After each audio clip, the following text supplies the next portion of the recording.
तो कहानी की शुरुआत होती है और हम दो भाइयों को देखते हैं, रयुयुची और कतारो। इन्होंने एक प्लेन क्रैश में अपने पेरेंट्स को खो दिए थे, लेकिन फिर उन्हें एक स्कूल की प्रिंसिपल अडॉप्ट कर लेती है और प्रिंसिपल ने भी अपनी फैमिली उसी प्लेन क्रैश में खोई थी। फिर प्रिंसिपल रयुयुची को बताती है कि उसने उन्हें पालने के लिए अडॉप्ट नहीं किया है, बल्कि रयुयुची बच्चे संभालने में बहुत अच्छा है क्योंकि उसने अपने छोटे भाई की देखभाल की है बहुत टाइम से, इसलिए उसे स्कूल के सभी बच्चों को संभालने का काम दिया जाता है। फिर एक बंदा सैकवा उन्हें बेबी सिटिंग क्लब तक ले जाता है और उसे बताता है कि ये बेबी सिटिंग सेंटर किसी लेडी टीचर के लिए बनाया गया था, लेकिन फंडिंग ना होने के कारण ये काम रयुयुची को दिया जा रहा है। जब वो अंदर जाते हैं तो एक बंदे से मिलते हैं जिसका नाम यूसेडा था, जो वहाँ अकेले ही सभी बच्चों को संभालता था। फिर वो रयुयुची और कतारो की बाकी बच्चों से भी मिलवाता है, जिनका नाम किरिन, तकुमा, काजुमा, मिडोरी और टाका था। फिर रात हो जाती है और सभी टीचर अपने बच्चे को लेकर चले जाते हैं, लेकिन सिर्फ टाका बच जाता है जिसके घर से कोई नहीं आता। कुछ देर बाद टाका का बड़ा भाई आता है उसे लेने के लिए, लेकिन टाका जाने से मना कर देता है क्योंकि उसे रयुयुची के साथ खेलना था। फिर टाका का बड़ा भाई उसके सर पर मारता है और टाका को उठाकर ले जाता है। फिर रयुयुची कतारो के पास जाता है जो बहुत शांत बैठा था। फिर वो देखता है कि कतारो को बहुत तेज बुखार है। फिर रयुयुची भागकर टाका के बड़े भाई के पास जाता है और उससे सबसे पास के हॉस्पिटल का रास्ता पूछता है, तो टाका का बड़ा भाई उसको हॉस्पिटल तक जल्दी ले जाता है। फिर डॉक्टर रयुयुची को बताते हैं कि कतारो की तबीयत माहौल और घर बदलने की वजह से खराब हो गई है, तो डरने की कोई बात नहीं है। फिर रयुयुची बाहर आता है और आधे ही पेरेंट्स को बताने की सोचता है, लेकिन फिर उसे याद आता है कि उसके पेरेंट्स तो अब रहे नहीं। उन्हें याद करते हुए रयुयुची रोने लगता है, लेकिन तभी प्रिंसिपल वहां आ जाती है और उसे चुप कराती है। जब कतारो ठीक हो जाता है तो वो घर आ जाते हैं। नेक्स्ट मॉर्निंग हम देखते हैं कि प्रिंसिपल रयुयुची के रूम में आती है और उसे स्कूल यूनिफॉर्म देती है, जिसे देखकर रयुयुची बहुत खुश था। फिर वो स्कूल जाता है, लेकिन नोटिस करता है कि सभी स्टूडेंट्स उसे ही देख रहे हैं। फिर वो टाका के बड़े भाई कटानी के पास जाता है और पूछता है कि क्या उसमें कुछ अजीब दिख रहा है, तो कटानी उसे पीछे देखने को कहता है। रयुयुची देखता है कि सभी बेबी सेंटर के बच्चे उसके साथ आ रहे हैं। तभी वहाँ मारिया आ जाती है, जो कि स्कूल के बेस्ट स्टूडेंट है। वो रयुयुची को सभी बच्चों को ले जाने को कहती है। रयुयुची सभी को ले जाता है। फिर हम देखते हैं कि रयुयुची बेबी सेंटर में होता है, तभी वहाँ मारिया आती है और उसका लंच देती है, जो कि वो क्लास में भूल गया था। तभी यूसेडा पेट दर्द का बहाना बनाता है और मारिया को कुछ देर वहीं रुकने की बोलकर भाग जाता है। फिर हम देखते हैं कि सभी बच्चे मारिया से डर रहे थे स्कूल में उन्हें ले जाने की कहने की वजह से, लेकिन फिर मारिया चिल्लाने लगती है और रोते हुए कहती है कि वो सिर्फ स्टडी में अच्छी है और वो जितना ज्यादा स्टडी में अच्छी होती जा रही है वो उतने लोगों से दूर होती जा रही है। मारिया को रोता देख सभी बच्चे उसके पास आते हैं और वो सभी साथ में रोते हैं, जिससे मारिया भी अच्छी फील करती है। फिर हम देखते हैं कि रयुयुची कतारो से जू चलने के लिए पूछता है। इससे पहले कतारो कुछ कहता है, ये बात सभी बच्चे सुन लेते हैं और रयुयुची से जू चलने की जिद करने लगते हैं। तभी यूसेडा आता है और कहता है कि उसे सभी बच्चों को ले जाना चाहिए और साथ ही वो भी जाएगा क्योंकि उसे वीकेंड पर काम करने के भी पैसे मिलते हैं। फिर रयुयुची जू के लिए प्रिंसिपल से भी परमिशन ले लेता है। नेक्स्ट डे सभी जू के लिए निकल जाते हैं और सभी बहुत एंजॉय कर रहे होते हैं। कुछ देर बाद टाका किसी आदमी को देखता है जो उसे उसका भाई लगता है, तो वो उसके पीछे जाने लगता है, लेकिन कुछ दूर जाने के बाद जब वो उसे आदमी का चेहरा देखता है तो उसे पता चलता है कि वो कोई और था। लेकिन टाका जब तक बाकी सभी से अलग हो चुका था। टाका अपने आप को खोया देखकर रोने लगता है, लेकिन तभी हम देखते हैं कि वहाँ कटानी आ जाता है, जिसे देखकर टाका खुश हो जाता है और तेज रोने लगता है। फिर वैलेंटाइन सीजन आ जाता है और सभी लड़के सोच रहे थे कि उन्हें चॉकलेट मिलेगी या नहीं, और दूसरी तरफ लड़कियां सोच रही थी कि उन्हें किसको चॉकलेट देनी चाहिए। तभी कुछ लड़कियां बताती हैं कि उनका क्रश यागी नाम के एक स्टूडेंट पर है और वो उसे ही चॉकलेट देने वाली है। लेकिन तभी मारिया चिल्लाती है और कहती है कि इस दिन किसी को भी चॉकलेट देना स्कूल के रूल्स के खिलाफ है। फिर यागी मारिया की बात पर एग्री करता है और सभी लड़कियों से स्कूल खत्म होने के बाद चॉकलेट देने को कहता है। फिर यागी मारिया से बेबी सिटिंग क्लब के बारे में पूछता है और बताता है कि उसे ज्वाइन करना है, लेकिन मारिया उसे कहती है कि वो जाकर खुद ही रयुयुची से पूछ ले। फिर यागी रयुयुची को ढूंढता है और इससे ज्वाइन करने की पूछता है। रयुयुची थोड़ा हैरान होता है क्योंकि कोई भी बेबी सिटिंग क्लब को ज्वाइन नहीं करना चाहता, लेकिन फिर रयुयुची यागी को भी अपने साथ ले अंदर जाता है। यागी को देखकर सभी बच्चे बहुत खुश लग रहे थे। फिर मारिया कुछ स्टूडेंट्स की बात करते हुए सुनती है कि यागी सभी बेबी सिटिंग के बच्चों को कुछ अजीब नजरों से देखता है। यह सुनकर मारिया क्लब की तरफ भागती है। जब वो पहुंचती है तब यागी का एक दोस्त नेजू वहां आता है और यागी को ले जाता है और उससे कहता है कि तुम्हारा ऐसा ग्रुप ज्वाइन करना सही नहीं है।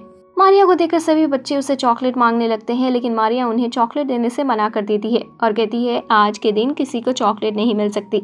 ये सुनकर सभी बच्चे रोने लगते हैं। उन्हें चुप कराने के लिए मारिया कल तक का वेट करने को कहती है और बताती है कि कल वो उनके लिए सबसे बेस्ट चॉकलेट ले आएगी। ये सुनकर सभी बच्चे खुश हो जाते हैं। स्कूल के बाद रियूची मारिया के लिए चॉकलेट लेकर जाता है उसकी मदद करने के लिए, जिससे मारिया शर्मा जाती है। नेक्स्ट डे हम देखते हैं कि रियूची का जिम पीरियड होता है, लेकिन बहुत ठंड होने की वजह से सभी ठंड की वजह से कांप रहे थे। तभी सेकावा रियूची के पास सभी बच्चों को ले आता है संभालने के लिए, लेकिन सभी स्टूडेंट्स उन्हें पकड़ने लगते हैं क्योंकि उन्हें बच्चों को हीट पैक्स की तरह यूज करना था। तभी कटानी किसी अनजान इंसान को तकुमा को उठाते हुए देखता है तो वो उसको जूता फेंक कर मारता है, जिसके बाद हमें पता चलता है कि वो आदमी तकुमा और काजुमा का फादर है। उसने इस वजह से ऐसे कपड़े पहने थे क्योंकि वो बहुत फेमस है और 6 महीने के बाद उसे 1 दिन का रेस्ट मिला था, इसलिए वो इस दिन को अपने बच्चों के साथ बिताना चाहता था। लेकिन जैसे ही वो तकुमा को उठाता है तो वो रोने लगता है। बहुत सारा टाइम उनके साथ गुजारने के बाद भी बच्चे उसके साथ कंफर्टेबल नहीं हुए थे तो वो वापस चला जाता है, लेकिन जाते हुए एक स्टूडेंट उसे पहचान लेती है, जिसके बाद वहाँ स्टूडेंट्स की भीड़ लग जाती है उसके ऑटोग्राफ के लिए। लेकिन तभी उसकी वाइफ वहां आ जाती है और बताती है कि उसकी गलती की वजह से उसके बच्चे उससे डर रहे हैं क्योंकि वो एक दिन मूवी देख रहे थे जिसमें तकुमा का फादर किडनैपर का रोल कर रहा था। तभी वो पीछे देखता है और वहाँ काजुमा और तकुमा थे और वो उसे पापा बोलते हैं, जिससे वो बहुत ज्यादा खुश हो जाता है। नेक्स्ट डे रियूची का पहला दिन था हाई स्कूल में और वो देखता है कि कई सारे ग्रुप मेंबर्स को ज्वाइन करा रहे हैं, लेकिन रियूची सिर्फ बेबी क्लब के साथ ही रहने का डिसाइड करता है। लेकिन यूसेडा उसे कम से कम दूसरे क्लब देखने को कहता है। फिर रियूची कई सारे क्लब में जाता है। रियूची अपने क्लब के भी पोस्टर लगा रहा होता है। तभी वहाँ कटानी आता है और बेबी क्लब ज्वाइन करने को कहता है, लेकिन रियूची उससे ज्वाइन करने की वजह पूछता है तो वो बताता है क्योंकि उसका भाई भी वहाँ है। नेक्स्ट डे रियूची को बुखार सा लग रहा था तो प्रिंसिपल कतारो को उससे दूर कर देती है ताकि उसको भी बुखार ना हो जाए। प्रिंसिपल कतारो के साथ रियूची के लिए खाना बना रही थी। कतारो अपनी पूरी जान लगाकर नींबू से एक बूंद निकालता है, लेकिन उस एक बूंद को देखकर भी वो बहुत खुश हो जाता है। रियूची ठीक होने के बाद फिर से बेबी सिटिंग क्लब में पहुंच जाता है, जहां वो मिडोरी का डायपर बदल रहा था। तभी वहां एक लड़का आता है और बताता है कि वो मिडोरी से मिलने आया है क्योंकि वो मिडोरी का फ्यूचर फादर बनने वाला है। ये सुनकर रियूची हैरान हो जाता है और सोचने लगता है कि ये कैसे हो सकता है क्योंकि मिडोरी की मॉम मैरिड है। तो वो उस लड़के को ढूंढता है और पूछता है कि ये कैसे हो सकता है। तो वो लड़का बताता है कि वो मिडोरी की मॉम की हेल्प करना चाहता था क्योंकि मिडोरी के फादर नहीं है, इसलिए वो उनसे मैरिज करके उनकी हेल्प करेगा। फिर हम देखते हैं मिडोरी की मॉम उसे लेने के लिए स्कूल आई होती है। तभी वो लड़का अपनी फीलिंग्स शेयर करने ही वाला होता है, इतने में मिडोरी को मॉम कहती है जल्द ही मिडोरी के फादर फॉरेन से आने वाले हैं। ये सुनकर सभी को बहुत बड़ा शॉक लगता है, जिससे हमें पता चलता है कि उस लड़के को सिर्फ गलतफहमी थी। जिसके बाद हम देखते हैं कि सभी लड़कियां यूकी से रियूची के बारे में पूछ रही थी, जिससे वो शर्मा रही थी। फिर सभी लड़कियां कहने लगती हैं कि वो कितना ज्यादा हैंडसम है और उसका नेचर भी कितना अच्छा है। फिर वो लड़कियां कहती हैं कि मारिया प्रॉब्लम नहीं बन सकती, वो सिर्फ अपनी स्टडी के बारे में सोचती है। लेकिन इतने में वहाँ मारिया आ जाती है, जिसे देखकर सभी लड़कियां डर जाती हैं क्योंकि उन्हें नहीं पता था कि मारिया सब सुन रही है। तभी वहाँ रियूची आ जाता है और मारिया की हेल्प के लिए पूछता है, लेकिन मारिया रियूची को मना करके वहाँ से चली जाती है।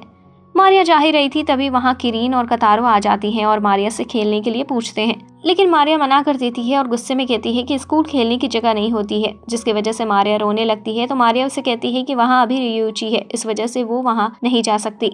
तो किरीन मारिया से पूछती है कि क्या वो रियूची को पसंद नहीं करती। तो मारिया कहती है कि ऐसा नहीं है। फिर किरीन पूछती है कि क्या वो रियूची को पसंद करती है। तो मारिया लाल चेहरे के साथ कहती है कि ऐसा कुछ भी नहीं है। तो किरीन डिसाइड करती है कि वो मारिया को दिखा देगी कि रियूची एक अच्छा लड़का है। तो वो प्लान बनाती है। तो किरीन कतारो को क्लास में भेजती है। रियूची कतारो को देखकर चिल्लाने लगता है, लेकिन मारिया कहती है कि रियूची थोड़ा ज्यादा प्यार से रहता है। तो किरीन कहती है कि वो स्ट्रिक्ट भी बन सकता है। जिसके बाद किरीन रियूची के पास जाती है और रियूची उसे मारने को कहती है, वरना वो एक बैड गर्ल बन जाएगी। लेकिन रियूची की जगह कटानी किरीन को मार देता है, जिसकी वजह से रोती हुई रियूची से चिपक जाती है।